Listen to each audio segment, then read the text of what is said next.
Bəzi dumduklar deyirlər ki, ölənin dalıyca danışmazlar. Axı əsl tarix insanın ölümündən sonra, tiranlar öləndən sonra, fironlar öləndən sonra yazılır. İbrət göstərilir, nəticə çıxarılır.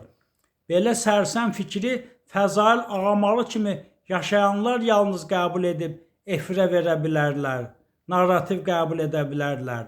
Ləyaqətlə yaşasaydı dedikoduya tuş gəlməzdi axı. Hadi Rəcəbli də, Fəzail Ağamalı, sairə və ilaxırlar it leşi kimidirlər. Diriliklərində nə eşidirdilərsə, dallarıca eyni sözləri güfləyirlər. Artığına belə layiqdirlər. 37-ci illər repressiyasının rəhbəri Mir Cəfər Bağırova, Həmid Sultanova rəhmətlik düşürsə, Şaumyana da deyilməlidir. Eyni qeyrət sahibi olublar. Yenə Şaumyan tez corbacor oldu, ya səhnədən silindi. Stalin 3 nəfəri tut deyəndə onun gözünə və jopuna girmək üçün cin Cəfərlər 30'unu Güdaza verirdilər. Nargin adasını qəbristanlığa döndərmişdilər. Hüseyin Cavidlər, Mikail Müşfiqlər qurban getdilər.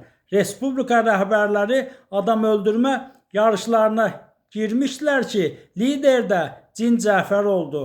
Xalq şairi Rəsul Ruzadan yaxşı cin Cəfərləri tanıyan ki yoxdur. Ona rəhmət de, buna rəhmət de, bəs ibrət, bəs kimlərin boyuna qamış ölçüb cora soxaq. Ölən əgər corbacordursa, corbacorluq qazanıbsa, ona deyilən rəhmətin nə xeyri? Bu da məntiqdir axı.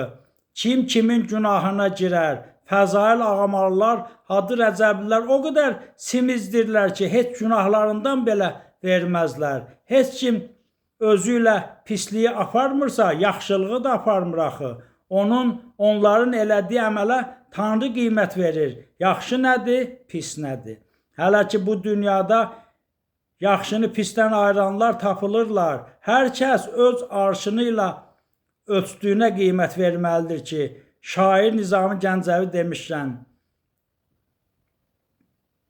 hər kim nə verib itməyəcəkdir, qalacaqdır, öz verdiyinin bəhrəsini tez alacaqdır. Hələlik elin, xalqın gözü tərəzidir, tükü tükdən seçə bilir. Fəzail Hadi kimlərin başlarına yağ çəkib yanlarını yumağa ehtiyac belə yoxdur. İt qursağı yağ götürməz, taksto altı təzəyə üstdən bəzək düşməz.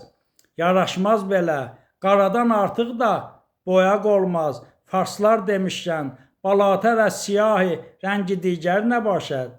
Fəzail Ağamalı və Hadi Rəcəbli alması öz ağaclarından uzaq düşmədi və belə içi çürük meyvələr hələ də var. Sonucda isə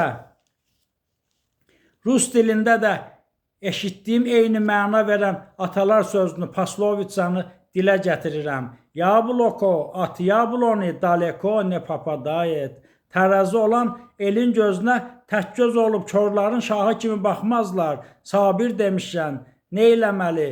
Göz görür əqlim kəsir, mən günəşi göydə dana bilmirəm.